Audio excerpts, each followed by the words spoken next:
Historically, up until the recent date, what has been impressive with the British monarchy is a consensus and agreement between the monarch and Parliament. We had the Industrial Revolution and were way ahead of everyone else. In 1870, the Royal Navy was more powerful than the next 7 largest navies combined. It was only overtaken by the US Navy as late as 1922. We had the largest empire the world has ever known. You contrast that with France, who went from turmoil and revolution in 1792, 1815, 1830, 1848 and 1870. In 1800, France had more than twice the population of Great Britain. Now populations are more or less the same. I'm not debating that up to 1980, the institutions in this country have been a great success. In 1918, Great Britain and the Commonwealth took more prisoners of war than all other belligerents combined. Having this in common with leaders, I want to go back to our glorious past. Unlike leaders, I think the way to achieve this is to modernize and reform ourselves. We are going backwards.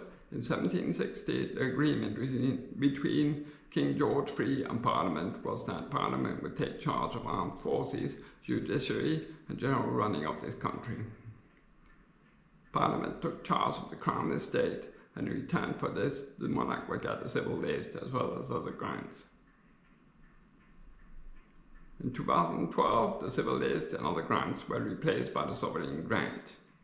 Over time, the civil list didn't change much. The sovereign grant has gone from £31 million in 2012-2013 to £102.4 million in 2021-2022, and it cannot go down. All this was done at a time of austerity, with cuts everywhere else. Why the monarchy remains so popular is completely beyond me.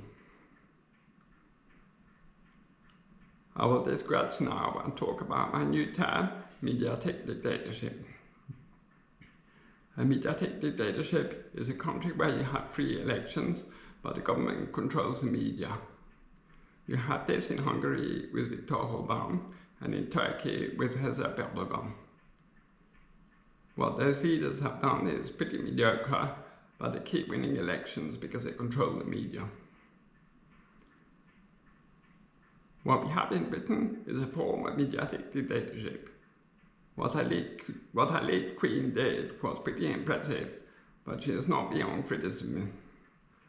I feel the monarch in this country has a cult status you normally only associate with a dictatorship. An example of something ordinary people believe in that is simply not true is the perception that the monarchy brings tourism.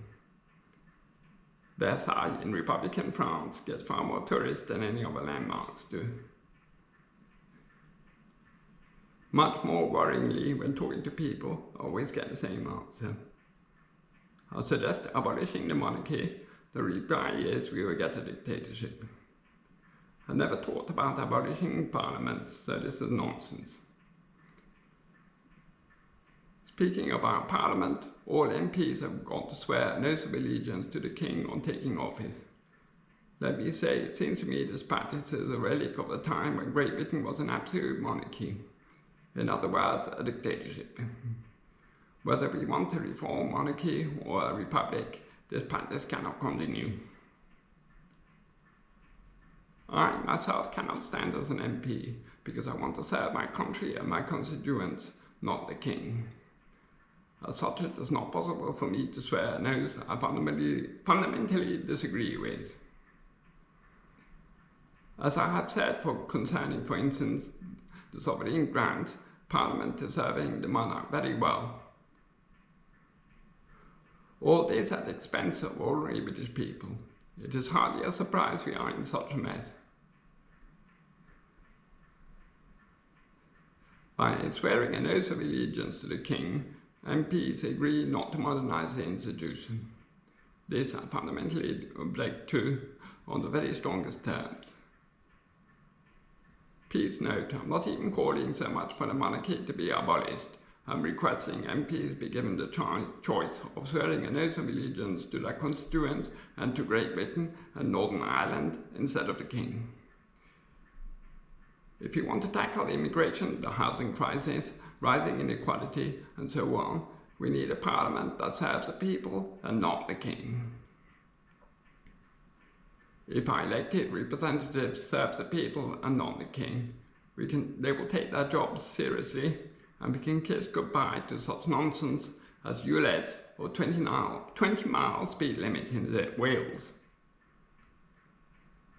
Until we enable our representatives to serve the people, everything reaches a standstill, nothing moves, no progress possible. We cannot change the statuses of the Duchy of Cornwall and Lancaster.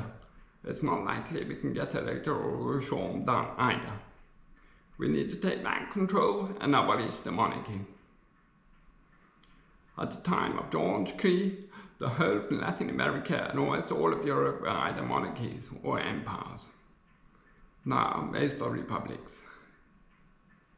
I'm not particularly interested in football, but apart from England in 1966, the only other monarchy to have ever won the World Cup is Spain. By contrast, republics have won a whopping 20 football World Cups in all between them.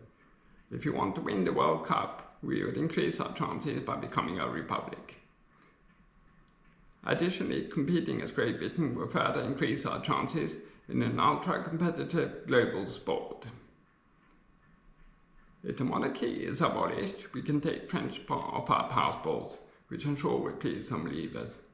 We can also go back to having GB at the back of our cars, and we can have our country back. One last word on closing this speech. I will condemn on the very strongest terms possible any verbal abuse or aggression or violence or attacks towards any of the royals. All this will do is give them public sympathy. I'll feel really bad for having made this speech, and it will negate all efforts I have made.